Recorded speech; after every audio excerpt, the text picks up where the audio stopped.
दत्त जयंतीनिमित्त दत्तगुरूंना या भाजीचा भोग दाखवला जातो. या वालाच्या शेंगा किंवा घेवड्याच्या शेंगा म्हणून ओळखल्या जातात. आज दत्त जयंती असल्यामुळे मी पण या शेंगाची भाजीचे नैवेद्य दत्तगुरूंना दाखवणार आहे. दत्तगुरूंना कांदा लसूण न टाकता ही भाजी बनवून नैवेद्य दाखवायचा आहे. त्याच्यामुळे मी शेंगा धुवून अशा प्रकारे सोलून तोडून घेतल्या. भाजीसाठी हिरव्या मिरच्या वाटून घेतल्या.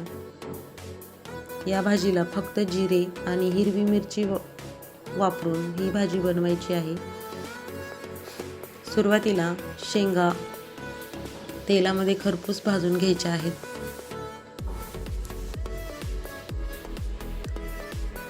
छान प्रकारे शेंगा भाजून घेतल्यानंतर भाजीला वेगळीच चव येते. म्हणून सुरुवातीला शेंगा तेलामध्ये भाजून घ्या.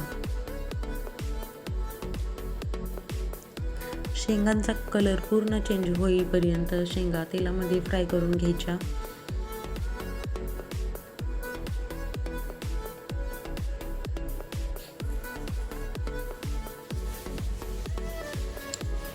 दत्तगुरूंची ही आवडती भाजी असल्यामुळे प्रत्येक घरी दत्त जयंतीनिमित्त ही भाजी बनवली जाते.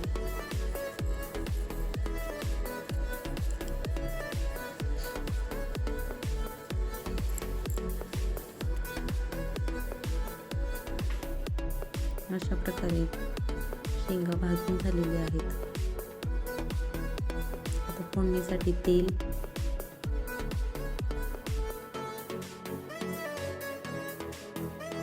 जिरे, फक्त जिरे टाकायचं, मोहरी टाकायची नाही. मोहरी चालत नाही. हिरवी मिरचीचे वाटण केलेलं ते टाकून घ्यायचं. ते चांगल्या प्रकारे फ्राय झाल्यानंतर त्याच्यामध्ये ते फ्राय केलेले शेंगा टाकून घ्यायचे.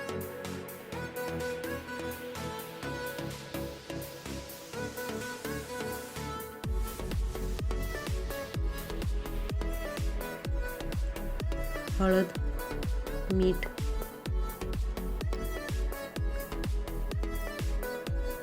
शेंगा टाकून सगळं व्यवस्थित मिक्स करून घ्यायचं.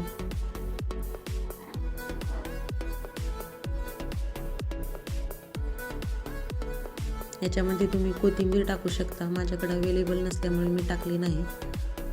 शेंगदाण्याचं कूट चालत नाही या भाजीसाठी, त्याच्यामुळे शेंगदाण्याचं कूट मी टाकलेलं नाही.